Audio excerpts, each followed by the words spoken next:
Welcome to Suman TV. నేను మీ Suman TV Nag. Sridhar సీసీలో ఒక tag ఉంటుంది, విద్యార్థిగా వచ్చి ఉద్యోగిగా వెళ్ళు అనేటువంటిది. అందులో భాగంగానే సెకండ్ ఎపిసోడ్ ఇదే. సో ప్రతి ఒక్క విద్యార్థి గవర్నమెంట్ జాబ్ క్రాక్ చేసి ఈరోజు బయటకు వస్తూ ఉన్నారంటే శ్రీధర్ సీసీ కాంపౌండ్ నుంచి. అక్కడ ఎడ్యుకేషన్ అనేది ఏ విధంగా ఉంటుంది, ట్రైనింగ్ ఏ విధంగా ఉంటుంది, ఎలాంటి మెటీరియల్స్ ప్రొవైడ్ చేస్తారనేది తెలుగు రాష్ట్రాల్లో పెద్దగా నేను చెప్పాల్సినటువంటి అవసరం లేదు. అయితే ప్రతి స్టూడెంట్ సక్సెస్ స్టోరీ వెనుక, ఒక గవర్నమెంట్ జాబ్ వెనుక చాలా కన్నీటి గాథలు ఉంటాయి. అలాగే ఈరోజు మనతో పాటు కూడా ఒక స్టూడెంట్ ఉన్నారు, హనుమాన్ నాయక్ గారు. తన జీవితంలో కూడా జరిగినటువంటి జర్నీ ప్రకారం కనుక మనం చూసుకుంటే, ఆల్రెడీ మ్యారీడ్, పెళ్ళైన తర్వాత జాబ్ క్రాక్ చేయడం అనేది చాలా పెద్ద సక్సెస్ అని చెప్పాలి. అట్ ద సేమ్ టైం అన్ని రకాలుగా చూసుకుంటే ఆ సపోర్ట్ దొరికితేనే ఆ విధంగా సక్సెస్ అవ్వగలుగుతాము. సో అలాంటి సక్సెస్ని చూసి ఈరోజు మనతో పాటు ఉన్నారు హనుమాన్ నాయక్ గారు. అతని జీవితంలో ఏం జరిగింది, అండ్ పెళ్ళి తర్వాత కూడా ఎడ్యుకేషన్ కంటిన్యూ చేస్తూ జాబ్ క్రాక్ చేయడానికి ఎలాంటి స్ట్రగుల్స్ చూస్తున్నారు ఈ ఈ బిట్వీన్లో అనేది వారి మాటలోనే తెలుసుకుందాం. హలో హనుమాన్ నాయక్ గారు. హలో సార్, ఎలా ఉన్నారు? బాగున్నా సార్, మీరు ఎట్లా ఉన్నారు? ఐఎమ్ గుడ్ అండి, ఐఎమ్ గుడ్. ఎప్పుడు మిమ్మల్ని టీవీలో చూడడమే కదా, డైరెక్ట్ చూస్తున్నాం అనమాట. అవునా, థ్యాంక్ యూ. దానికి హెల్ప్ చేసి, అంటే మీ దగ్గరికి రావడానికి శ్రీధర్ సీసీ హెల్ప్ చేసింది. అక్కడ జాయిన్ అవ్వడం వల్ల జాబ్ వచ్చింది, జాబ్ రావడం వల్ల మీ ముందుకు వచ్చాము. Thank you. అలాంటి సక్సెస్ స్టోరీని తీసుకుంటున్నాను, నేను కూడా చాలా హ్యాపీగా ఫీల్ అవుతున్నాను. ఎందుకంటే మీలాంటి వాళ్ళ జర్నీ, సక్సెస్ స్టోరీస్ వాళ్ళ ప్రతి స్టూడెంట్కి ఒక మోటివేషన్ అని చెప్పేసి చెప్తాను నేను. ఎలా అండి అంటే చాలామంది లైఫ్లో ఉంటుంది, అంటే ఫ్యామిలీ బ్యాక్గ్రౌండ్ గురించి తర్వాత వచ్చిన ఫస్ట్ అసలు మీ పెళ్ళి ఎలా జరిగింది? మీ క్యూరియాసిటీ మొత్తం నా పెళ్లి మీదే ఉంది. అవును, రైట్ సార్. ఈ 2016లో నా గ్రాడ్యుయేషన్ అయి కంప్లీట్ అయింది సార్, బీటెక్ మెకానికల్ ఇంజనీర్. అది అయిపోయిన తర్వాత అంటే నేను ఇంతకుముందు గేట్కి ప్రిపేర్ అయ్యాను. విత్ గేట్ స్కోర్తో నేను ఎంటెక్ చేయాలి, ఒక మంచి కంపెనీలో యూపీఎస్సీ సర్వీస్లో అట్లా వెళ్ళాలి అనుకున్నాను, ఇంజనీరింగ్ సర్వీసెస్లో అట్లా వెళ్ళాలి అనుకున్నాను. కానీ ఆ కొంచెం టైం తీసుకుంటుందని తెలిసిన వాళ్ళ ఒక నలుగురు ఫ్రెండ్స్ని కలిశాను. ఇన్స్టెంట్గా జాబ్ కావాలి, మనం మిడిల్ క్లాస్ ఫ్యామిలీ, ఒక లంబాడి తండా నుంచి వచ్చాం కదా. సో ఇన్స్టెంట్గా జాబ్ కావాలి అంటే ఏం చేయాలని అడిగాను. ఇన్స్టెంట్గా జాబ్ కావాలంటే బ్యాంక్ జాబ్ బెస్ట్ జాబ్ అని చెప్పారు. అంటే 6 monthsలో నోటిఫికేషన్ ఉంటుంది, 1 yearలో పోస్టింగ్ కాల్ లెటర్ నీ చేతిలో ఉంటుంది అని చెప్పారు. సో ఎప్పుడైతే గ్రాడ్యుయేషన్ కంప్లీట్ అయిందో అప్పుడే నేను ఈ ప్రిపరేషన్ స్టార్ట్ చేసినాను, ఒక 1-2 monthsలోనే.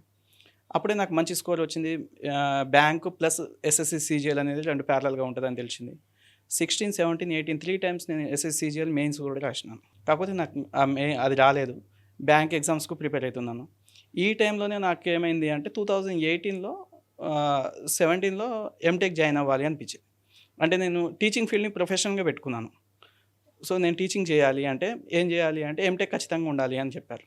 సో దానికోసం ఎంటెక్ జాయినింగ్ కోసం వెళ్ళినప్పుడు మా మిస్సెస్ అంటే మా లైఫ్ పార్ట్నర్ నాకు అక్కడ దొరికిందనమాట. సో అది కూడా తన ఫాదర్ వల్ల నాకు దొరికింది. ఎలా ఎవరు తెలియదు నాకు. బాగా హెడేక్ ఉంటే పడుకొని ఉన్నాను. వాళ్ళ ఫాదర్ వచ్చారు, బాబు కొంచెం జరుగుతావా అన్నారు.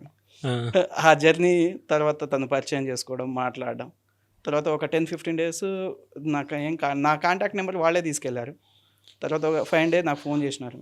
అసలు ఏంది, మా అమ్మాయిని కూడా చదివిస్తూ ఈ ఇంజనీరింగ్ సర్వీసెస్ పంపించాలి అనుకుంటున్నాము, ఈ ప్రాసెస్ ఏంది అంటే, గేట్ కోసం అయితే ఏస్ మేడ్ ఈజీ 2 బాగుంటాయి, దాన్ని పంపించచ్చు సార్ అని చెప్పాను. దాని తర్వాత ఆ పరిచయం వాళ్ళ అమ్మాయి దగ్గరికి వచ్చింది. ఒక 10-15 days తనతో మాట్లాడిన తర్వాత మనం పెళ్లి చేసుకుందామా అని అడిగాను. 10-15 daysకే పెళ్లి చేసుకుందామా, నేను బాగా చూసుకుంటాను నేను అంటే, నువ్వు చాలా ఇన్నోసెంట్గా ఉన్నావు కదా అంటే. తన మీద నాకున్న ఒపీనియన్ బీ ఫ్రాంక్ నేను చెప్పాలంటే, ఎంత అమాయకురాలంటే ఇప్పటికి కూడా తనకేం తెలియదు. బయటికి వెళ్తే నువ్వు బాగుంటావో లేదో, నిన్ను చూసుకుంటారో లేదో నాకు తెలియదు, ప్రాబ్లమ్స్ ఏమైనా వస్తాయేమో, నేనైతే బాగా చూసుకోగలను. నేను చెప్పిన మాట తనకి, నేనైతే బాగా చూసుకోగలను, పెళ్లి చేసుకున్నాను కాన్ఫిడెంట్గా చెప్పేశారు. ఇది నాకు అనిపించింది. వేయలేదా మీకు అప్పుడు? ఏమనిపించలేదు, చెప్పినాను, నాకు అనిపించింది చెప్పాను, నీకు నచ్చితే ఓకే, లేకపోతే లేదని చెప్పాను. సో తను కూడా నాకు కొంచెం టైం కావాలని చెప్పి భయపడుకుంటూ ఏడ్చుకుంటూ వెళ్ళిపోయింది. అట్లా మళ్ళీ ఏమైనా అవుతుందా అనుకున్నాను. అంటే తన ఫ్యామిలీ చాలా పెద్దదన్నమాట, అంత వెల్ ఎడ్యుకేటెడ్, గెస్టెడ్ ఆఫీసర్స్, అంత పెద్ద ఫ్యామిలీస్ నుంచి వచ్చిన అమ్మాయిని ఇట్లా చెప్పాను అయింది. తర్వాత నేను కూడా బాధపడ్డాను. కానీ కొన్ని రోజుల తర్వాత రైట్, మనం మ్యారేజ్ చేసుకుందాం అన్నాను. తనే చెప్పారు? తనే చెప్పింది. 2018 లాస్ట్లో అట్లా కన్ఫర్మ్ అయింది పెళ్లి చేసుకోవాలని. 19 February పెళ్లి చేసుకున్నాం. పెళ్ళైన తర్వాత పెళ్ళికి ముందు ప్రిలిమ్స్ రాసినాను, ఆర్ఆర్బి ఏఎల్పి అనే ప్రిలిమ్స్ రాసినాను ఎగ్జామ్కి. పెళ్ళైన ఒక 10-15 డేస్కి ప్రిలిమ్స్ రిజల్ట్ వచ్చింది. రిజల్ట్ వచ్చినప్పుడు తను రాసింది, అంటే తనకు కూడా నేనే అప్లై చేసినాను, ఇద్దరం క్వాలిఫై అయ్యాము. పెళ్ళయింది, గొడవలు అవుతున్నాయి, ఫైటింగ్లు జరుగుతున్నాయి, చేజింగ్లు ఫైటింగ్లు అన్నీ నడిచినాయి జీవితంలో, ఒక సినిమా లెవెల్లో నడిచింది. రైట్, ఇప్పుడు ఏం చేయాలి? అమ్మాయి ఇంట్లో ఒప్పుకోలేదా? ఒప్పుకోలేదు, ఇప్పటికీ ఒప్పుకోలేదు. ఇప్పటికి కూడా అట్నే ఉన్నాం. 7 years అయింది. ప్రిలిమ్స్ అయింది, 15 days 20 days అవుతుంది. అందరూ కొట్టుకుంటున్నారు, బాధపడుతున్నారు, ఏడుస్తున్నారు. కానీ మనకేం కావాలి? చదువుకుందామనే కదా పెళ్లి చేసుకుందాం. వీళ్ళకి భయపడో వాళ్ళకి భయపడో ఇంట్లో కూర్చుంటే మనకు నడవదు. సో చదువుకోవాలి. ఇంట్లో వాళ్ళేమో సిటీకి పంపించడానికి భయపడుతున్నారు. నేను పంపించకపోతే నేను ఎట్లా చదువుకోవాలి? నీ చదువువద్దు, పాడొద్దు, ఏమొద్దు, ఇంట్లోనే ఉండు, నేను చంపేస్తారు, అది ఇది అని కొన్ని మన ఊర్లలో ఎట్లా చెప్తారు సార్, అట్లా ముచ్చట్లు వచ్చిండే. సరే రైట్ అని చెప్పేసి ఊర్లోనే పొలం దగ్గర కూర్చొని చదువుకునేటోళ్ళు. వాళ్ళు ఫోన్లు చేస్తారు, వీళ్ళు ఫోన్, ఆ గొడవలంతా పక్కకు పెట్టేసి ఇంకా చదువు మీద బాగా కాన్సన్ట్రేట్ చేసిన. ఆ టైంలో మెయిన్స్ ఎగ్జామ్ వచ్చింది. ఇక అప్పుడే తెలిసింది ఏంటంటే ఏఎల్పి అనే జాబ్ కొంచెం టఫెస్ట్ జాబ్ అని తెలిసింది. రైట్లే, నీకు బాగానే తెలియంది కదా, నువ్వు ఇంకోటి కొట్టుకుందు, నేనైతే రాస్తా అని చెప్పిన. తను కూడా సపోర్ట్ చేసింది.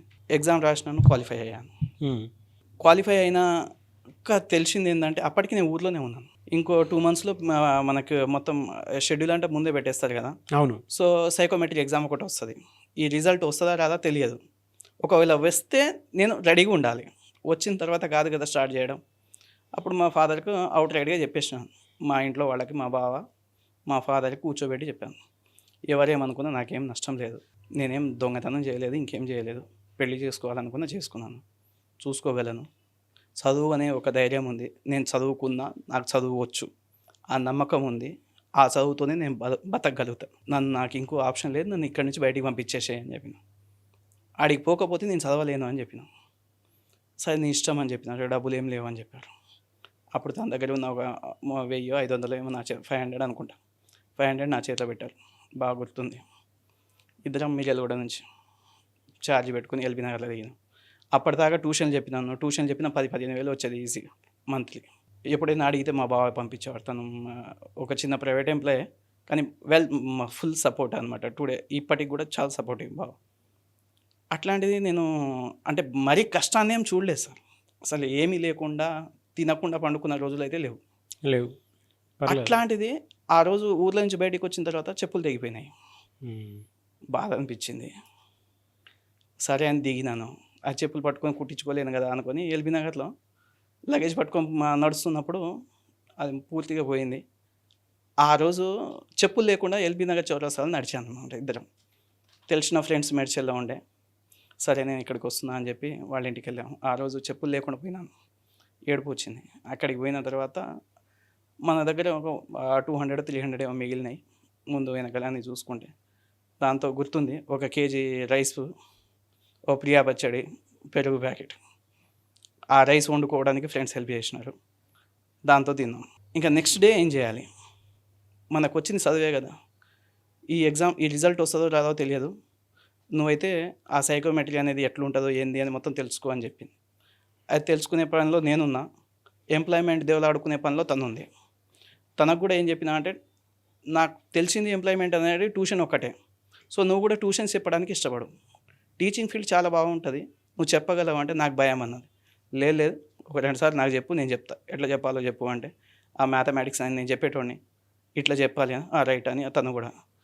అప్పుడు ఈ టైంలో మాకు ఒకసారి అక్కడ జిరాక్స్ సెంటర్ ఉంటుండే సార్, ఆ సార్ పేరు కూడా శ్రీధర్. ఒకరోజు జిరాక్స్ కోసమని వెళ్ళాను. వెళ్తే సార్ మాకు ఇట్లా ట్యూషన్స్ కావాలనుకుంటున్నా అంటే, మీ నెంబర్ రాసిపోండి సార్ అన్నారు.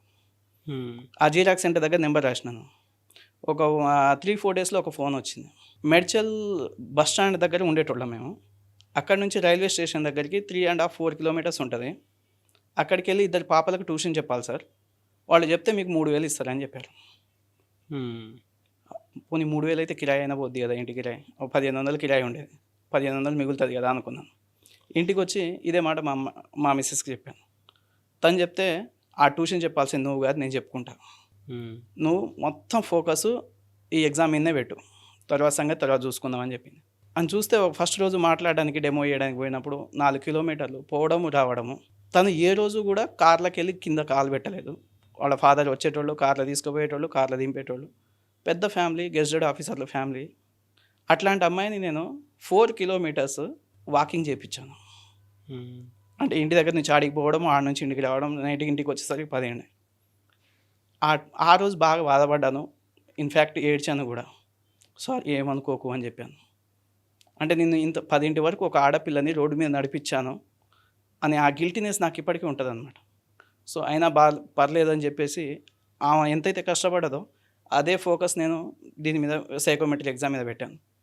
ఆ టైంలోనే ఈ రిజల్ట్ వచ్చింది. రిజల్ట్ రాగానే శ్రీధర్ సిసి వాళ్ళు ఒకటి అనౌన్స్మెంట్ ఇచ్చారు. ఎవరైతే CBT2 మెయిన్స్ ఎగ్జామ్ క్వాలిఫై అవుతారో వాళ్ళ హాల్ టికెట్ కనుక దీంట్లో పెడితే, వాళ్ళ వెబ్సైట్లో పెడితే మీకు ఫ్రీ యాక్సెస్ ఇస్తాం మేము సైకోమెట్రిక్ టెస్ట్కి అని చెప్పారు. అది అసలు ఒకవేళ మన కోర్స్ తీసుకోవాలంటే 5-10 వేలు అవుతుంది. వీళ్ళు ఫ్రీగా ఇస్తున్నారు కదా. ఇంకా మా మిస్సెస్ ఏం చేసిందంటే నాకు తెలియకుండానే అది డౌన్లోడ్ చేసింది, అందులో పెట్టింది. ఇక రేపటి నుంచి శ్రీధర్ సిసి వాడు రోజు ఎగ్జామ్స్ పెడతారంట అని చెప్పింది. అసలు మీరు నమ్మరు కానీ వాళ్ళు ఒక 1000-1500 ఎగ్జామ్స్ పెట్టుంటే నేను వాటిని ఒక్కొక్క ఎగ్జామ్కి రీఅటెంప్ట్ ఎగ్జామ్స్ ఉంటాయి కదా, ఒక్కొక్క దానికి 4-5 సార్లు రాసి ఉంటాను నేను. నాకు ఇంకో ఆప్షన్ లేదు, నాకు జాబ్ కావాలంతే. ప్రిలిమ్స్ వచ్చింది, మెయిన్స్ వచ్చింది, సైకోమెట్రీలో నాకు పోవద్దు. ఆ సైకోమెట్రీ ఎగ్జాము దాంట్లో రిజర్వేషన్ ఉండదు. నాకు రిజర్వేషన్ బ్యాక్గ్రౌండ్, కానీ సైకోమెట్రీలో రిజర్వేషన్ ఉండదు. ఓవరాల్ అందరూ క్వాలిఫై కావాలి, అందరికీ మినిమం 18 మార్క్స్ రావాలి. బహుశా నాకు తెలిసినంత వరకు సైకోమెట్రీ ఎగ్జామ్లో హైయెస్ట్ స్కోర్ చేసి నేను 27 మార్క్స్ చేసినాను. ఎందుకంటే తర్వాత అవుట్ ఆఫ్ 30 నాకు ఇంకో ఆప్షన్ లేదు. ఆ పేపర్ని అయితే శ్రీధర్ సిసి పెట్టిన పేపర్ని ఒక్కొక్క పేపర్ని 3 సార్లు రాసి ఉంటుంది నేను. ఇంకో పని లేదు, పొద్దున్నే లేవడము, కూర్చోవడము, ఇంక ఎగ్జామ్స్ రాయడము, లేవడం, కూర్చోవడం, ఎగ్జామ్స్ రాయడం, బయటికి పోవడం. బయటికి కూడా ఏం లేదు, మనకేం పని లేదు. బయటికి పోవాలంటే డబ్బులు కావాలి, అది లేదు మన దగ్గర. లేడని చెప్పి అవుట్ రైట్గా ఆ ఎగ్జామ్ రాసినాను. అట్లా అది అయిపోయిన తర్వాత కొంచెం రిలాక్స్ అయినా. 1 ఫైన్ డే రిజల్ట్ వచ్చింది, క్వాలిఫై అని చెప్పి. అది క్వాలిఫై అయిపోగానే అదే టైంలో మనకు కరోనా అటాక్. ఆ కరోనా అట్లా ఉండడం వల్ల మనకు కొంచెం డిలే అయింది. 18 నోటిఫికేషన్, 19లో జాయినింగ్ అవ్వాలి, అట్లాంటివి 2020లో అయింది.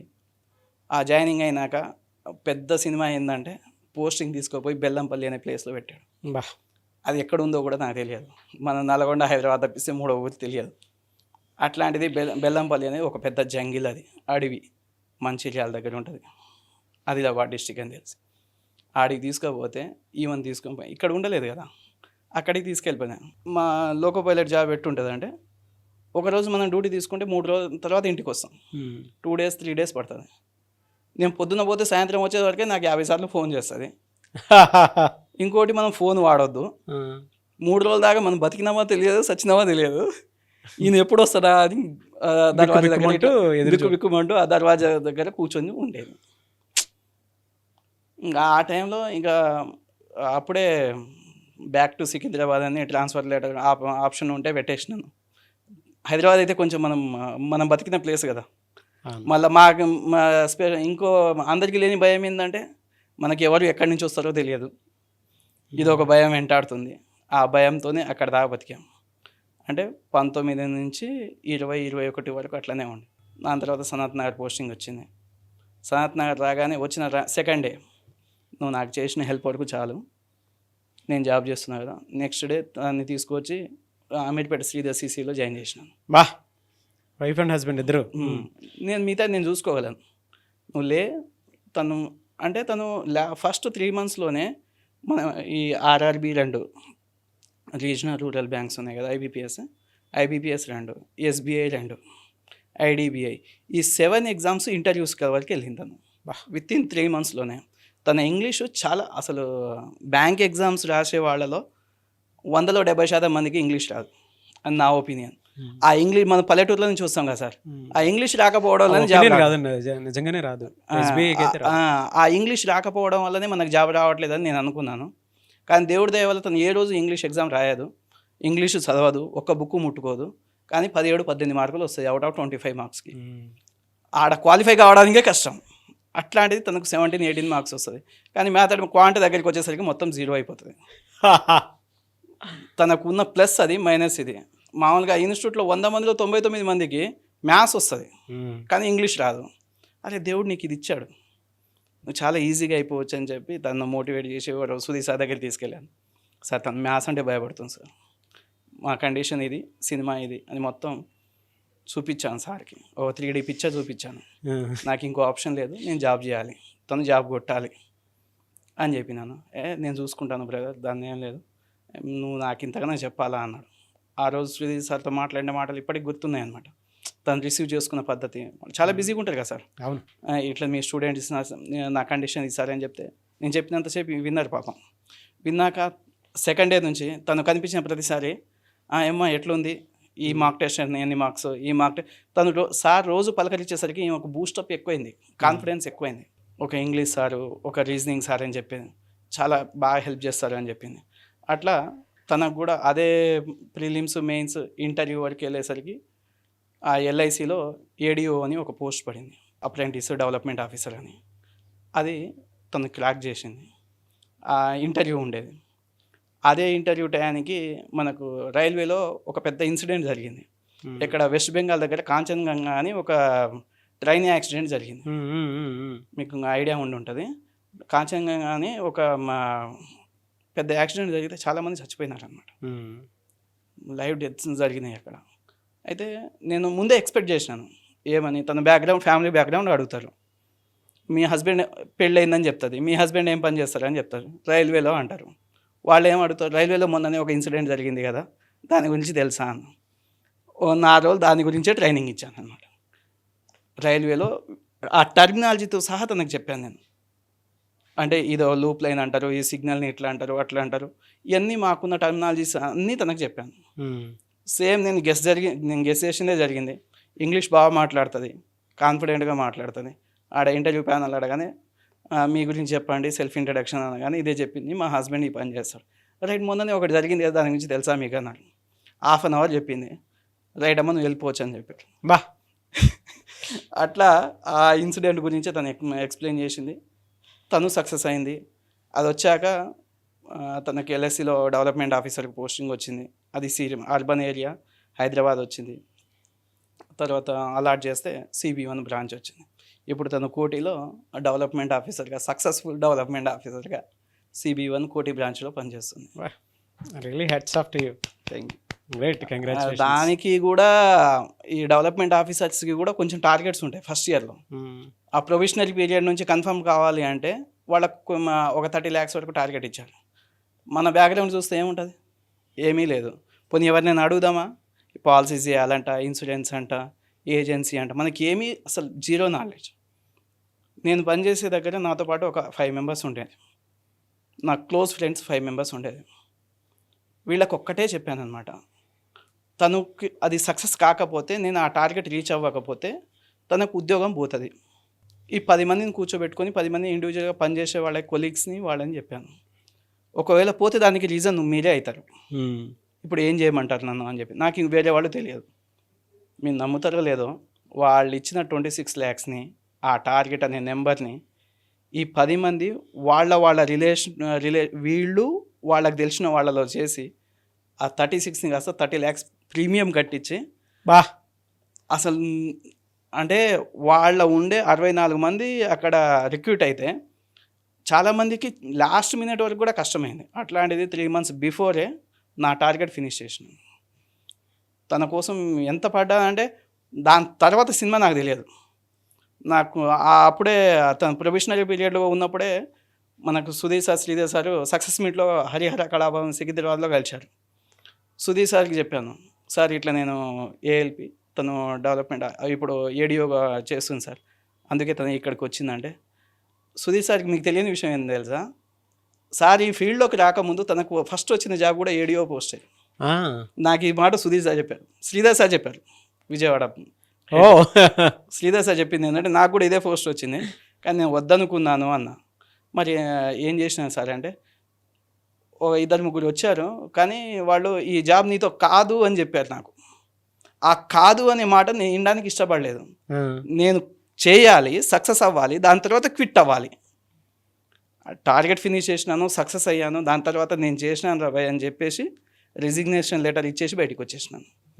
నాకు టీచింగ్ ఫీల్డ్ ఇష్టం, టీచింగ్లోకి వచ్చానని శ్రీధర్ సార్ చెప్పారు ఈ మాట. అట్లా తన్ని కూడా ఒక సక్సెస్ఫుల్ డెవలప్మెంట్ ఆఫీసర్గా చేసినాను. నేను కూడా జాబ్ చేస్తున్నాను. అంటే చదువుకుని నమ్ముకొని పెళ్లి చేసుకున్నాను. చేసుకున్న పెళ్ళిని నిలబెట్టుకోవడం కోసం ఉద్యోగం చేసినాం. అంటే ఏం నేర్చుకున్నారు అసలు ఈ జర్నీ మొత్తం మీద మీరు కష్టపడిన దాంట్లో? అటు జాబ్ పరంగా చూసుకున్నా, దాంతోపాటు సోషల్ ఇమేజ్ పరంగా చూసుకున్నా, ఓవరాల్గా ఏం నేర్చుకున్నారు? అంటే ఎట్లాగో బతికారు. సోషల్ లైఫ్ అనేది చాలా నేర్పిస్తుంది సార్. కొన్ని నిద్రపోని రాత్రులు అంట చూడు, అట్లా నాకు నిద్రపోని నెలలు సంవత్సరాలే ఉన్నాయి. నాదొక కమ్యూనిటీ, తనదొక కమ్యూనిటీ, ఇంటర్ క్యాస్ట్. ఇంటికి వచ్చాక వీళ్ళ సైడ్ నుంచి నేను మా వాళ్ళు ఒక 10 మంది కూర్చుంటే నేను చెప్తే వింటారనమాట. వీడు చదువుకున్నోడు, వీడికి అన్నీ తెలుసు, వాడు చెప్పింది నేను వినాలి అని మా ఇంట్లో నా మీద ఉన్న ఇమేజ్, ఫ్రెండ్ సర్కిల్లో అదే ఇమేజ్, వాళ్ళ ఇంట్లో అదే ఇమేజ్ వాళ్ళకు సంబంధించి. వాళ్ళ దాంట్లో కూడా మనం గొప్పగా ఉన్నాం, పిల్లలు బాగా చదువుతున్నారు, అందరు గెజిటెడ్ ఆఫీసర్లే కానీ అందులో కూడా పిల్లలు అందరూ బాగా చదువుతున్నారు అని వాళ్ళకు కూడా ఉంటుంది కదా. ఒక్కటే ఒక సెకండ్లో నేను చెప్తే వినడం కాదు కదా, వాళ్ళు ఏమైనా మాట్లాడుకుంటుంటే ఇండైరెక్ట్ మాటలు ఏంటంటే, నువ్వు ఇక్కడి నుంచి వెళ్ళిపో, నీకు పని లేదు, నువ్వు వేరు నేను వేరు, నీ ఇల్లు వేరు, మా ఇల్లు వేరు. అంటే దాన్ని ఏమంటారు కదా, ఫ్యామిలీ నుంచి పొగబెట్టి పంపించడం అనేది చెప్తారుగా, అట్లా నువ్వు బయటికి వెళ్ళిపో. ఆ రోజు బాధపడ్డా, కష్టపడ్డా. మా పేరెంట్స్ వాళ్ళు చాలా ఏజ్డ్ అనమాట, వాళ్ళు కూడా ఎవరికి ఇష్టం లేదు. ఇన్ఫ్యాక్ట్ వాళ్ళ బాధ చూసినాక కూడా నాకు కూడా నేను చేసిన తప్పేమో అనిపించింది. మేడం పేరేంటండి? తేజస్వి. తేజస్వి గారు, బిగ్ కంగ్రాచులేషన్స్ నా తరపు నుంచి. చాలా బాగా సపోర్ట్ చేశారు హనుమాన్ గారికి, నిజంగా హ్యాట్స్ ఆఫ్ టు యూ.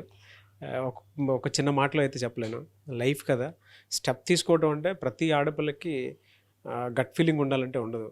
మీరు నిలబడి, ఆయన నిలబెట్టి, మళ్ళీ మీరు నిలబడి, ఇదేం చిన్న జర్నీ కాదు, చాలా పెద్ద జర్నీ, చాలా స్ట్రగ్లింగ్ ఫేస్ చేసి ఉంటారు.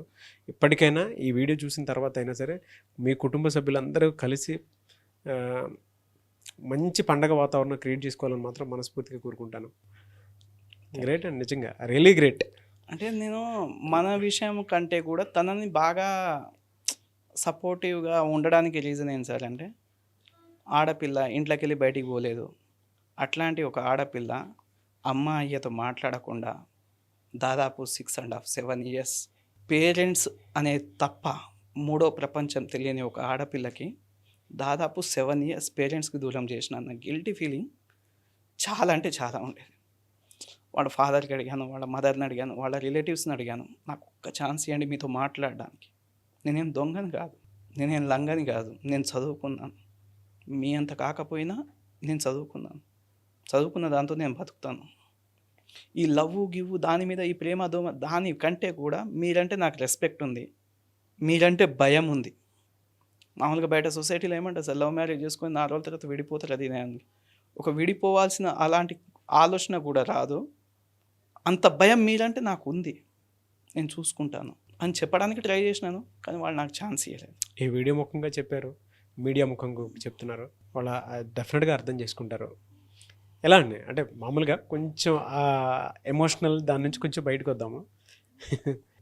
డెఫినెట్గా అర్థం చేసుకుంటారు, అవును సార్, డౌట్ లేదు అందులో. ఒక గవర్నమెంట్ జాబ్ ప్రిపేర్ అవ్వాలి అంటే మీరు వైఫ్ అండ్ హస్బెండ్, మీరు చూసిన స్ట్రగుల్స్ ప్రకారం 4 విషయాలు చెప్పండి. ఎలాంటి స్కిల్స్ ఉండాలి ఏ స్టూడెంట్కైనా సరే? ఎందుకంటే ఇప్పుడు అసలు ఒక్కళ్ళే కూర్చొని సొంతగా ప్రిపేర్ అయ్యి చదవాలంటేనే కొంతమందికి కష్టమైపోతుంది, ఈవెన్ బ్యాక్గ్రౌండ్లో అన్నీ ఉన్నా కూడా. అలాంటిది మీరు పెళ్ళి అయిపోయిన తర్వాత, బాబు పుట్టిన తర్వాత, ఇంకా మీరు బాబు పుట్టక ముందే జాబ్ వచ్చింది, పెళ్ళయింది, దాని తర్వాత 6 years తర్వాత బాబు, మళ్ళీ అదొక స్టోరీ. పెళ్ళయింది 6 years అయింది, ఇంకా పిల్లలు లేరని అదొకటి ఉంటే చూడండి, అది ఇంకా ఘోరంగా ఉంటుంది. మన ఇంటెన్షన్ ఏంటంటే మనం పిల్లల కండానికి కాదు జాబ్ చేసుకుంది, మనం బతకడానికి. దానికోసం ఫస్ట్ జాబ్ కావాలి, లేదంటే పిల్లలు కన్నా అనుకో అందరు ఇదే పని చేస్తారు, మీకు వాళ్ళకి ఏం తేడా అంటారు. ఫస్ట్ ఉద్యోగం సంపాదించు, సెటిల్ అవ్వు, దాని తర్వాత పిల్లల్ని గాను. ఈ ప్లాన్ మనది.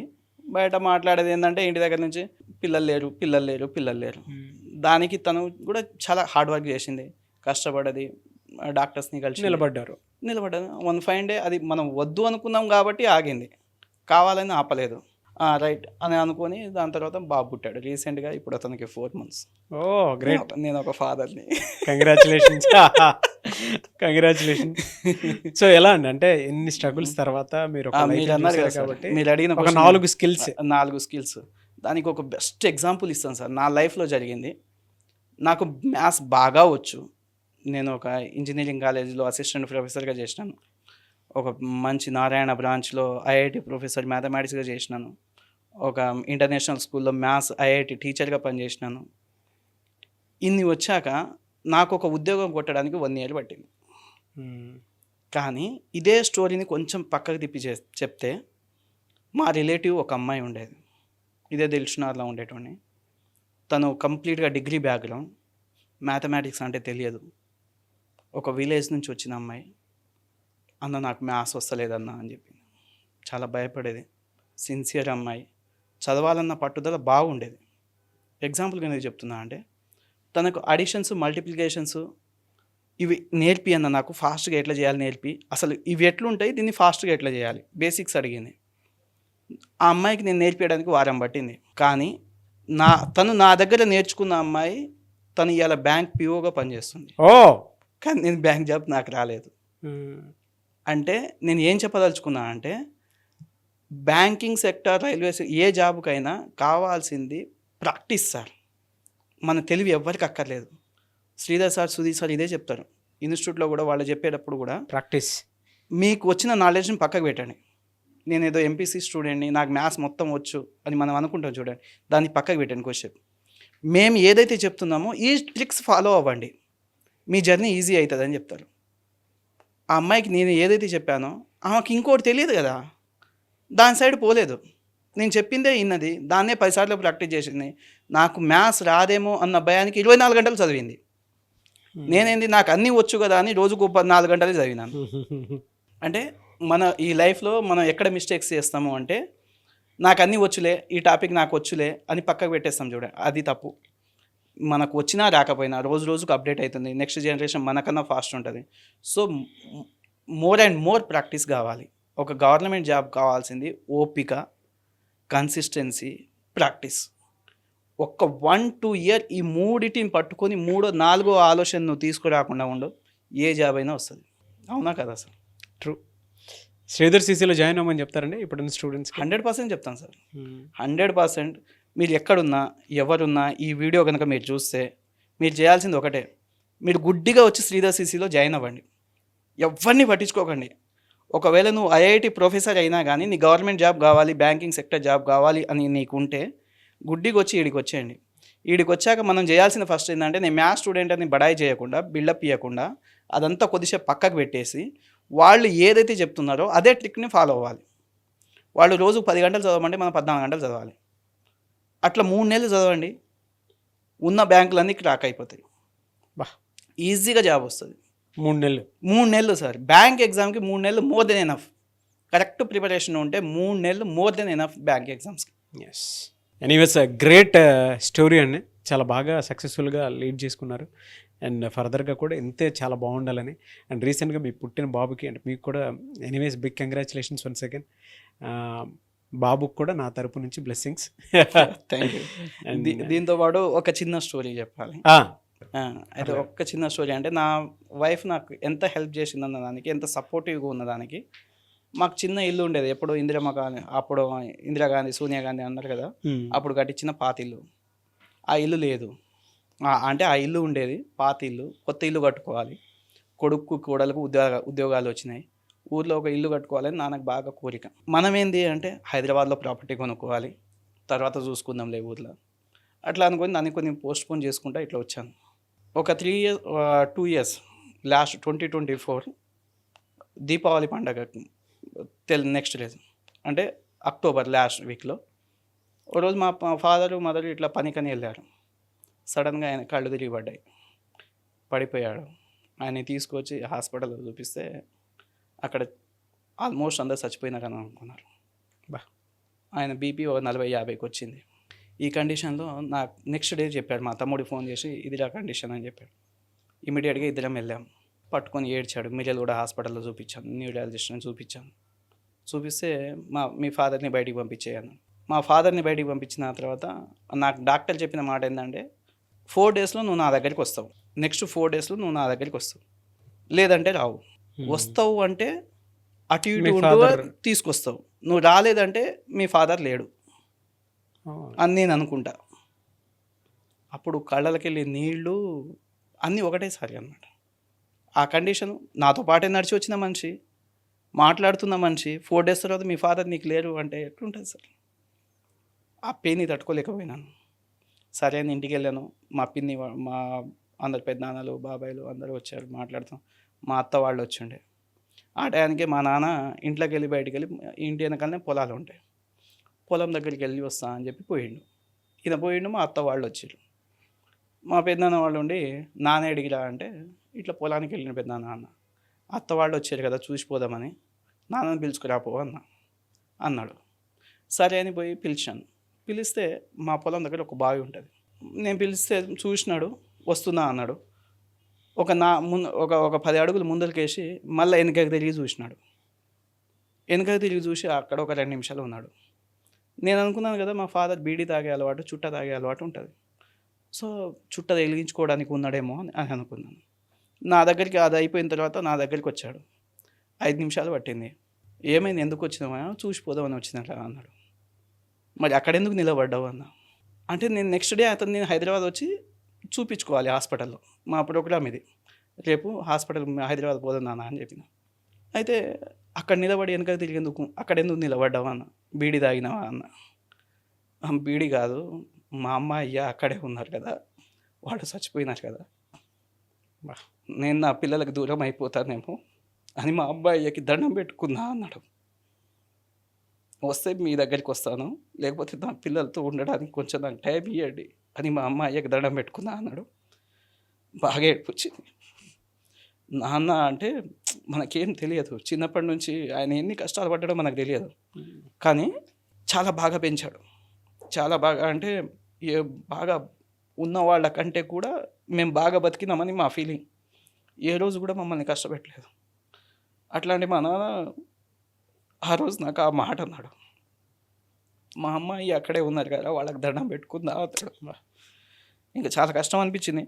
కష్టం అనిపించినాక సరే అది ఆయన ముందర ఏడవలేదు. బాగా ఇంటికి వచ్చినాను, మా అత్త వాళ్ళకి అందరికీ చెప్పుకున్నాడు, బాధపడ్డాడు, ఏడ్చినాడు. వాళ్ళతో మాట్లాడుకుంటూ మన ఒక మాట చెప్పాడు అనమాట. ఏంది అంటే, అరే కొడుకు కోడలు ఇద్దరు ఉద్యోగాలు చేస్తున్నారు కదా, మన పాత ఇల్లు కదా, రేపు ఒకవేళ నేను చచ్చిపోతే అందరు వచ్చిన వాళ్ళు పాత ఇంట్లో చచ్చిపోయినరా అంటారేమోరా అన్నాడు. నీకేం కావాలి అన్న, ఏమైనా ఇల్లు ఏమైనా కట్టేది ఉంటే చూడరాదురా అన్నాడు. సరే అని చెప్పి ఆయనతో ఆ మాట మాట్లాడేసి నేను హైదరాబాద్లో ఇల్లు కొనుక్కోవాలన్న ప్లాన్లో ఉన్నాను. మనం ఉద్యోగాలు చేసి 4-5 సంవత్సరాలు అవుతుంది, కొద్ది గొప్ప కూడు పెట్టుకుందాం కదా అని అనుకున్నాను. అది అయిపోయింది. ఆయన హాస్పిటల్ చూపించిన ఇదే ముచ్చట నైట్ మా మేడంకి చెప్పిన, మా మిస్సెస్కి చెప్పాను. ఒక 2 డేస్ తర్వాత 2 రోజులు లీవ్ పెట్టుకో, ఊరికి వెళ్ళొద్దామా అన్నది. లీవ్ పెట్టుకున్నాను, ఊరికి వెళ్ళాను. మా వాళ్ళతో అందరితో మాట్లాడేసుకుంది. మా ఇంటికి ఒక పెద్ద మనిషి వచ్చారు. ఏంది అంటే, ఉన్న ఇల్లును కూలగొట్టేసి ఆ కొట్టం అట్లాంటిది ఉంటుంది, ముగ్గు పోపిచ్చేద్దామన్నది. దేనికి అన్నాను. ఇల్లు కట్టిద్దామన్నా. చిన్నది కట్టుకుందామా అన్నాడు మా నాన్న. చిన్నది కట్టుకుందామా, వద్దు పెద్దదే కడదామన్నది. మన దగ్గర ఉన్నది 10-15 లక్షలు ఉండే, నెంబర్ కూడా చెప్తున్నాను. కానీ ఆ ఇల్లుకు 30 లక్షలు అయింది. మా ఊర్లో ఒక లంబాడి తండాలో 30 లక్షలు ఒక కొడుగ్గా పెట్టడానికి నేను గర్వంగా ఫీల్ అవుతాను. దానికి పక్కింటి నుంచి వచ్చిన అమ్మాయి అంత పెట్టడానికి కూడా నాకు సపోర్ట్ చేసింది. మీ పేరెంట్స్కే కదా, ఎంతైనా పెట్టేసి ఓ మంచి ఇల్లు ఉండాలి వాళ్ళకి. నా కొడుకు మంచి ఇల్లు కట్టించారు అని. ఇప్పటికీ మా పేరెంట్స్ హెల్తీగా ఉన్నాడు, ప్రతిరోజు అదే చెప్పుకుంటారు అనమాట.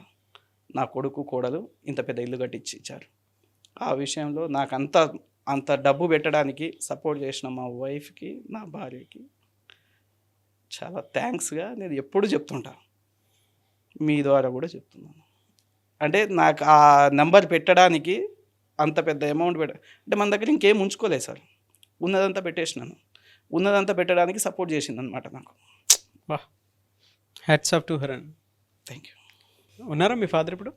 ఉన్నారు. ఈరోజే నేను వస్తూ అతనికి మిడిల్ కూడా బస్సు ఎక్కించి నేను ఇటు వచ్చాను. ఓ వెరీ గుడ్. మొన్ననే వచ్చిండే, అడిగానని చెప్పండి. థ్యాంక్స్. Great story. ఇలాంటి ఇన్స్పైరింగ్ స్టోరీస్ తోటే చాలామంది వాళ్ళ వెనక చాలా పెయిన్ ఉంది, ఎంత పెద్ద సక్సెస్ఫుల్ లైఫ్ చూస్తున్నారు అని అంటే. Thank you. Hats off to you once again. I wish you all the best. Thank you.